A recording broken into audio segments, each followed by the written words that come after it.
Assalamu alaikum and welcome to my YouTube channel M for Mathematician. So, as you know, we have started complex analysis by Dennis G. Zilla and Patrick D. Shanahan, and we are on exercise 1.3 of this book, chapter 1. So, now we are going to discuss problem 25 and onwards. Okay, so in problem 25 to 30, use result 9 to compute the indicated powers. Write the complex number in polar form and then inform a plus iota b.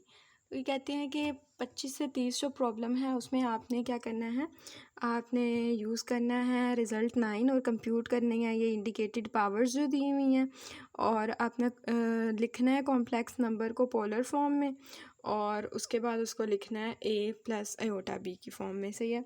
सो हमने पहले तो ये powers जो हैं इनको compute करना है, then उसके बाद हमने इसी कॉम्प्लेक्स नंबर को जो पोलर फॉर्म में लिखना है, एंड देन नेक्स्ट हमने उसके ए प्लस आयोटा बी की फॉर्म में लिखना है। तो हाँ, रिज़ल्ट 9 जो है उसको देख लेते हैं कि वो क्या कहता है। ये रहा रिज़ल्ट 9। ये बेसिकली हमारे पास कहता है कि z की पावर n जो है वो इक्वल है r की power n cos n theta plus iota sine n theta. तो ये इंटीजर पावर ऑफ z के टॉपिक में हमने ये एक रिज़ल्ट 9 ड्राइव किया था। हम इस क्वेश्चन के सॉल्यूशन के लिए यही रिज़ल्ट यूज़ करेंगे। पहला क्वेश्चन है मेरे पास, क्वेश्चन नंबर 25। इसमें वो कहता है कि 1 प्लस के रूट ऑफ 3 आयोटा की पावर 9 जो है ये आपने फाइंड करना है। पहले इसकी पावर जो 9 है उसको कंप्यूट करना है, दैन इसकी पोलर फॉर्म, दैन इसकी रेक्टेंगुलर फॉर्म ए प्लस आयोटा भी आपने फाइंड आउट करनी है। तो ये रहा मेरे पास क्वेश्चन नंबर 25। मैंने रिज़ल्ट 9 लिख लिया सबसे पहले, जो कि था z की power n is equal to r की power n cos n theta plus iota sine n theta. अब मुझे पता है कि z जो है वो 1 प्लस के रूट ऑफ 3 आयोटा है और उसकी जो पावर है वो क्या है, n जो कि 9 है। तो अब मैंने पहले तो z मोड फाइंड आउट कर लिया जिससे मुझे रेडियस पता चल गया, क्योंकि मुझे पोलर फॉर्म में पहले लिखना था। तो पोलर फॉर्म के लिए मेरे पास जो है r चाहिए और थीटा चाहिए, तो मैंने r फाइंड आउट कर लिया जो कि मेरे पास आ गया 2। और यहाँ पर हमने पिछले क्वेश्चंस में भी जो थीटा यूज़ किया था वो प्रिंसिपल आर्ग्यूमेंट था, यहाँ पर भी हम जो थीटा यूज़ करेंगे वो प्रिंसिपल आर्ग्यूमेंट होगा। तो यहाँ पर प्रिंसिपल आर्ग्यूमेंट क्योंकि हमारे पास x भी ग्रेटर दैन 0 y भी ग्रेटर दैन 0, तो फर्स्ट क्वाड्रेंट है और हमने पढ़ा था कि फर्स्ट क्वाड्रेंट में जो प्रिंसिपल आर्ग्यूमेंट होता है वो फाई के इक्वल होता है। ये देखें, फर्स्ट क्वाड्रेंट में जो प्रिंसिपल आर्ग्यूमेंट था, आर्ग्यूमेंट ऑफ सेट, वो फाई के इक्वल था। सो हमने फाई फाइंड के लिए हमें पता है कि फाई जो है वो tan inverse of absolute value of y over x था। tan inverse of absolute value of y जो था वो स्क्वायर रूट ऑफ 3 था एंड x जो था वो 1 था। तो अब हमें पता है कि square root of 3 absolute value positive number की वही आ जाता है, वही नंबर आ जाता है। तो tan inverse of square root of 3 जो है वो हमने कैलकुलेटर पे पुट किया तो हमारे पास आंसर आया π/3। अब हमने क्योंकि ऊपर बोला हुआ थीटा जो है या प्रिंसिपल आर्ग्यूमेंट जो है वो फाई के इक्वल है और फाई जो है वो π/3 है, तो जो प्रिंसिपल आर्ग्यूमेंट आया वो π/3 आया, जबकि रेडियस हमारे पास 2 आया था। हमने z is equal to r cos theta plus iota sine theta में r और थीटा की वैल्यूज़ पुट कर दी। ये मैंने r की वैल्यू 2 पुट कर दी, थीटा मेरे पास π/3 आया, तो ये आ गया 2 कॉस π/3 प्लस आयोटा साइन π/3। अब हम लोग जो है वही रिज़ल्ट 9 यूज़ करने वाले हैं। रिज़ल्ट 9 मेरे पास ये है, z की पावर n r की power n cos n theta plus iota sine theta, n जो है वो 9 है। अब जो मेरे पास z था उसके z is equal to r cos theta iota sine theta जो आया है मेरे पास इस क्वेश्चन के मुताबिक, वो जो है उसके ऊपर हम ये वाला रूल अप्लाई कर लेंगे। मेरे पास जो z है वो ये आया। अब मुझे पता है कि z की पावर n करना है, तो z की पावर 9 हो गया एंड 2 की पावर भी जो है वो r की पावर n यानी कि 2 की पावर 9। सो कोस n थीटा, n जो है वो 9 है, थीटा π/3 है, देन आयोटा साइन n जो था वो 9 था and iota sine n theta, theta π/3 था। तो अब ये 3 1 3 3 3 9, यहाँ पर भी सेम इसी तरह। तो ये 2 की पावर 9 जो है वो 512 होता है एंड ये cos 3 पाई आ गया प्लस आयोटा साइन 3 पाई। कैलकुलेटर पे आप cos 3 पाई पुट करेंगे, उसकी वैल्यू -1 आती है एंड साइन 3 पाई की वैल्यू जो है वो आती है 0। सो ये मेरे पास आ गया 512, इसको -1 से मल्टीप्लाई किया तो ये -512 आ गया। अब यहाँ पे ऊपर मेरे पास जो 512 cos 3 pi plus iota sign 3 पाई है ये -512 के इक्वल आया, तो मैंने ये लिख दिया और ये मेरा आंसर है। अब हम क्वेश्चन नंबर 26 को देख लेते हैं।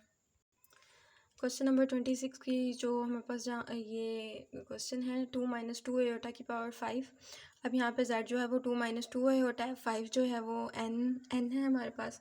अब पहले तो मैंने आर फाइंड आउट किया क्योंकि मुझे इसे पहले पोलर फॉर्म में एक्सप्रेस करना है। तो मुझे पता है कि पोलर फॉर्म है z is equal to r cos theta plus iota sine theta, यानी मुझे आर चाहिए और थीटा चाहिए। आर मुझे पता है कि मैं जेड के मोड से फाइंड आउट कर सकती हूँ, मैंने आर फाइंड आउट कर लिया। देन अब मुझे जो है ये थीटा चाहिए यहाँ पे आर्ग्यूमेंट। सो यहाँ जो थीटा होगा वो प्रिंसिपल आर्ग्यूमेंट होगा। अब मुझे पता है कि x greater than zero and y less than zero है, तो फिर ये फोर्थ क्वाड्रेंट में लाई कर रहा है। एंड फोर्थ क्वाड्रेंट में हमें पता है कि जो प्रिंसिपल आर्ग्यूमेंट होता है वो -5 के इक्वल होता है। ये देखें फोर्थ क्वाड्रेंट में जो प्रिंसिपल आर्ग्यूमेंट है वो -5 के इक्वल है। तो हम 5 फाइंड आउट करेंगे, then theta is equal to -5 लिख देंगे। अब यहाँ पे मेरे पास जो है फाई जो है वो tan inverse of y absolute value of y over x है tan इनवर्स ऑफ -2/2। यहाँ पर इसने माइनस को पॉजिटिव कर दिया एब्सोल्यूट ने, तो absolute value of negative number is positive number. Okay, वही नेगेटिव नंबर जो होता है उसकी वो नेगेटिव ख़त्म होकर वो पॉजिटिव आ जाता है। हमें इस चीज़ का बहुत अच्छे तरीके से पता है। तो अब tan इनवर्स ऑफ 2/2, 2 से कैंसिल हुआ, tan इनवर्स ऑफ 1 जो है वो π/4 आ गया। अब हमें पता है फोर्थ क्वाड्रेंट में थीटा जो है वो -5 के इक्वल था, तो -5 आया π/4, तो -π/4 हो गया। अब r हमें पता है 2√2 आया एंड थीटा जो है वो -π/4 आया, तो मैंने जस्ट वैल्यूज पुट कर दी। मेरे पास जो है z is equal to 2√2 cos -π/4 plus iota sine -π/4 आ गया। एंड अब मैं जो हूँ वो अप्लाई करने वाली हूँ ये रिजल्ट 9, जो कि कहता है zn is equal to rn z की power n is equal to r की power n cos n theta plus iota sine n theta. इस क्वेश्चन में हम ऑलरेडी बता चुके हैं कि n जो है वो क्या है 5 है, तो मैंने पुट कर दिया z की पावर 5, आर की पावर n जो थी, आर की पावर n क्या था 5, आर की power 5 cos n 5 theta -π/4 plus iota sine n 5 था थीटा -π/4। अब यहाँ पे ये यहाँ पे 2 की पावर 5 क्या, तो ये 128 आता है।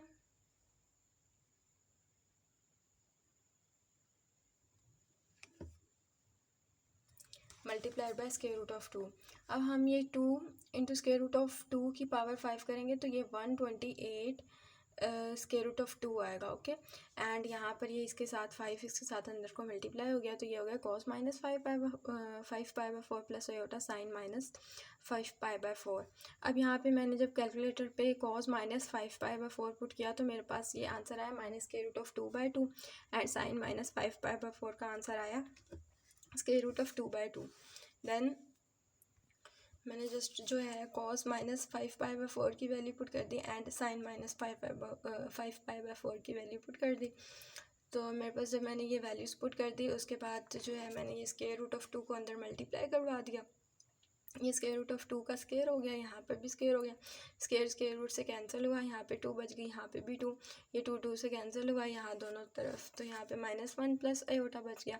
ये मल्टीप्लाई हुआ तो हमारे पास आ गया -128 प्लस 128 अयोटा, ये हमारे पास आंसर है। ओके, सो हम ये कह सकते हैं कि 128 square root of 2 cos -5π/4 plus iota sine -5π/4 जो है वो -128 प्लस 128 अयोटा के इक्वल आता है। नेक्स्ट मेरे पास क्वेश्चन नंबर 27 आ जाता है। तो क्वेश्चन नंबर 27, इसमें हमारे पास जो z है वो क्या है 1/2 प्लस 1/2 अयोटा, और n जो है वो 10 के इक्वल है। अब यहाँ पे जो है वो z 1/2 प्लस 1/2 अयोटा है, n 10 है।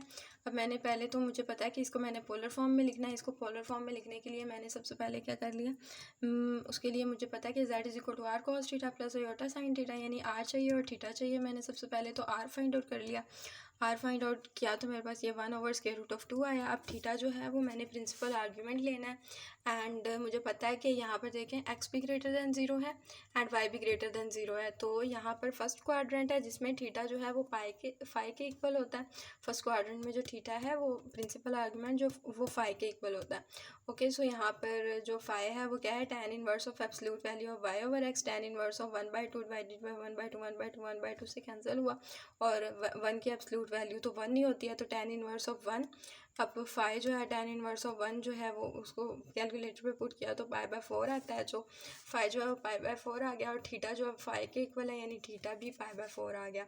मैंने जो है जनरल फॉर्म पोलर फॉर्म लिखी ZR cos theta plus iota sine theta. R मेरे पास 1/√2 आया था, थीटा मेरे पास π/4, तो cos π/4 प्लस आयोटा साइन π/4।